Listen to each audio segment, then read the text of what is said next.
Humans aspire to know everything about the world. The progress of science throughout the ages has made it possible for the eye to see both distant stars and microscopic cells. With the invention of the aircraft, humans gained a way to see the Earth's surface from afar. This was the beginning of a research method applied now to an array of fields, from cartography to archaeology and nature conservation. Thanks to remote sensing, humans can now use information gathered by aircrafts to study Earth processes.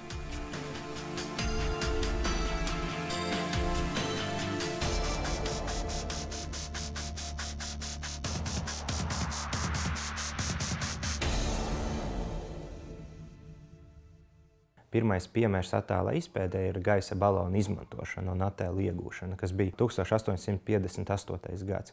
Un šis te piemērs lika atkal cilvēkiem raisīja ziņkāri, ko mēs vēl un kā varam izmantot, lai, piemēram, iegūtu attēlus no gaisa.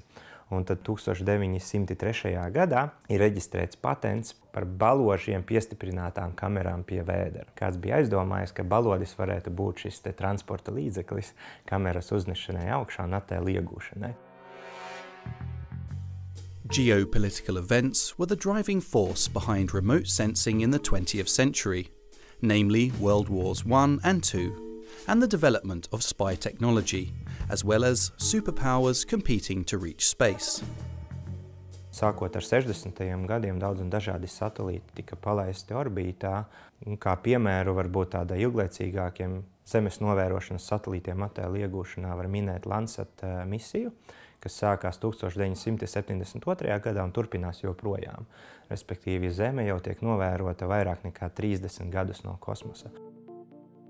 Initially, remote sensing was used for military purposes, but it now caters to many industries.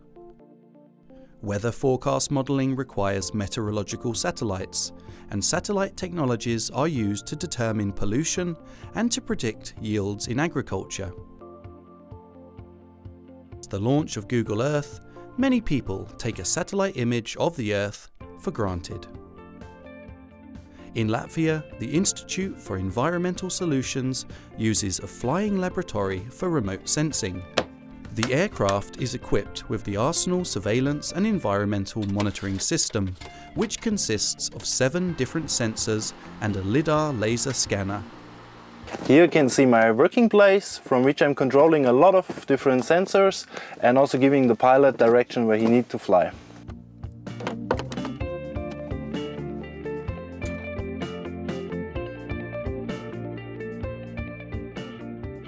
Here in front, the CASI hyperspectral sensor, a LiDAR for 3D models. Here is the RGB with 60 megapixel, ultraviolet scanner, and SASI hyperspectral scanner, and place for some more.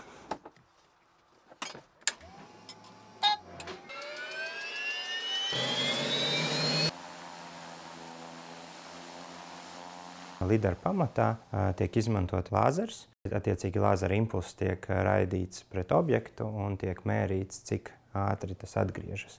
Un tādējādi, zinot gaismas ātrumu un laiku, kādā šis te impulss ir ceļojis, mēs varam noteikt, kāds ir attālums līdz objektam. Iegūtais attēls ir pēc būtības punktu mākonis, kur noteiktā vietā mēs iegūstam vienu vai vairākas lāzera atbalsis. Un atkarībā no laika, kādā viņš ir atnākusi, mēs varam noteikt, cik tālu atrodas objekts. Šos te datus mēs izmantojam šo te 3D modeļu veidošanai, tātad reljefs, virsmas modelis un tā tālāk.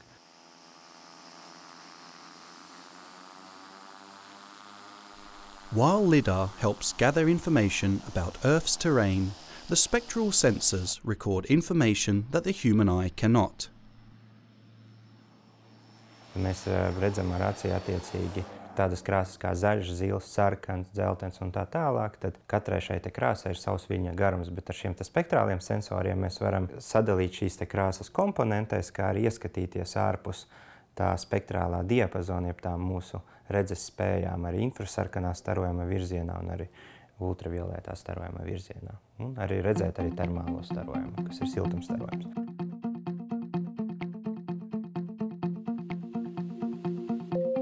Over the last decades, remote sensing has been widely used in nature conservation.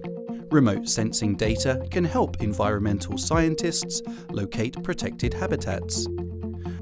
On this orthophoto, only a forest and a river are visible to the human eye. Computers process the remote sensing data to create an image that shows types of terrain, such as steep slopes.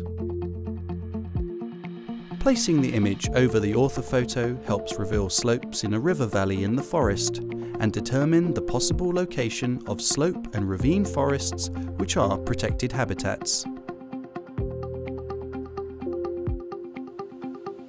In case of planned maintenance, such as the removal of shrub growth from overgrown floodlands, remote sensing data helps determine the height and thickness of the shrubs.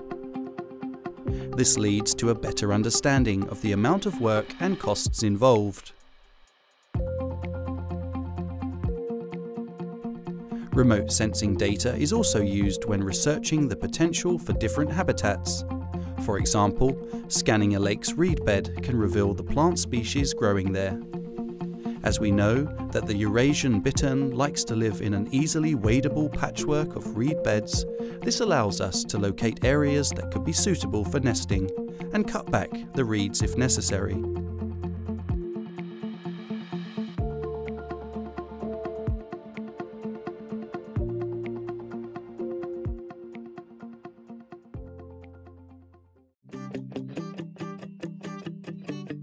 The hyperspectral images sourced by the Flying Lab in the Gauja National Park are used to study forest habitats. Mēs varam redzēt redzamo krāsu attēlu, tā saucamo īsto krāsu attēlu, kurš mūsu acī šķiet ļoti pazīstams, jo tas ir uzņemts spektrālajā diapazonā, kurā uztver arī cilvēka acis. No šādiem attēliem mēs varam izšķirt mežus, kādus lauksaimniecības zemes, cilvēku veidotos objektus. Bet, ja mēs vēlamies veidot kādu detalizētāku klasifikāciju, tad ar spektra redzamo daļu vien nepietiek. Balstoties uz to, ka katram objektam mūsu attēlā ir kāds unikāls spektrālais paraksts, mēs varam veikt jau detalizētāku klasifikāciju. Šeit ir redzams jau pabeigta klasifikācija šim meža masīvam, kurā dzelteno krāsu ir iezīmēti ozoli, gaiši zilie ir bērzi, un tad zaļajā krāsā ir iekrāsotas apses. Un kas mums paliek? Mums paliek lūk šie te skujkoki, kas ir iekrāsoti violetajā krāsā.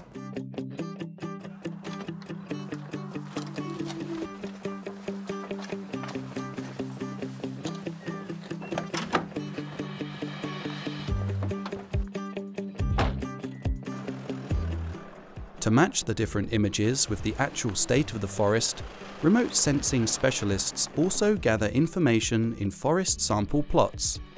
Each species of tree in the forest has its own spectral signature. Sample plot surveys provide the data needed to be able to detect certain species in an image.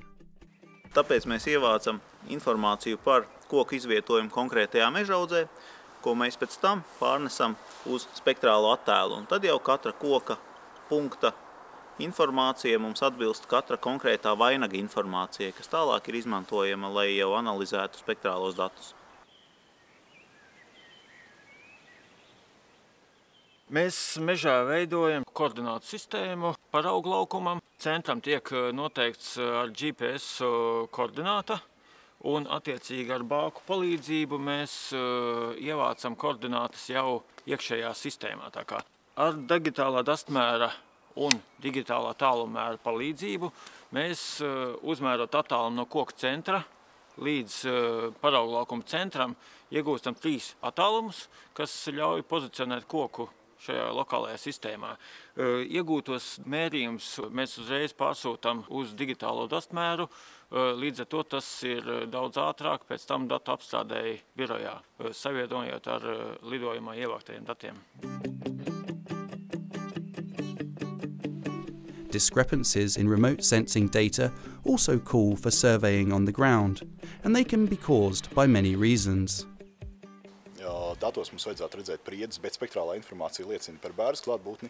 Mums ir jādodas dabā un jāpasako situāciju uz vietas un jānoskaidro, kāda tam varētu būt iemesli. Dažreiz vienkārši tiešām zem kādas skrajas priedes ir paslēpies bērs, kas nojauc klasifikācijas algoritmu darbību, bet iemesli var būt arī kompleksāki, piemēram, veģetācijas stress, kas var izmainīt koku spektrālās īpašības.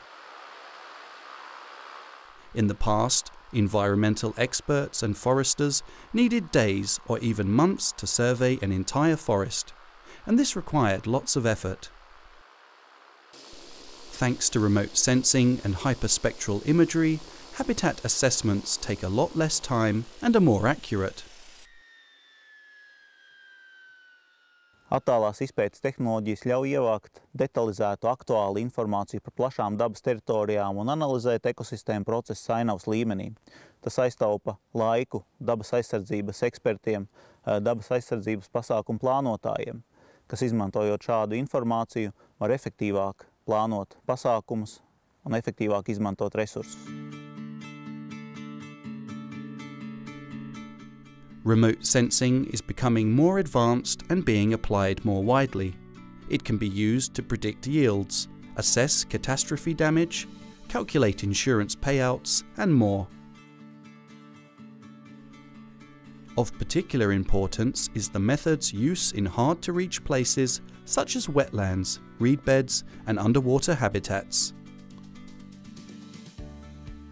Access to previously unexplored and unstudied areas are now made easier thanks to remote sensing.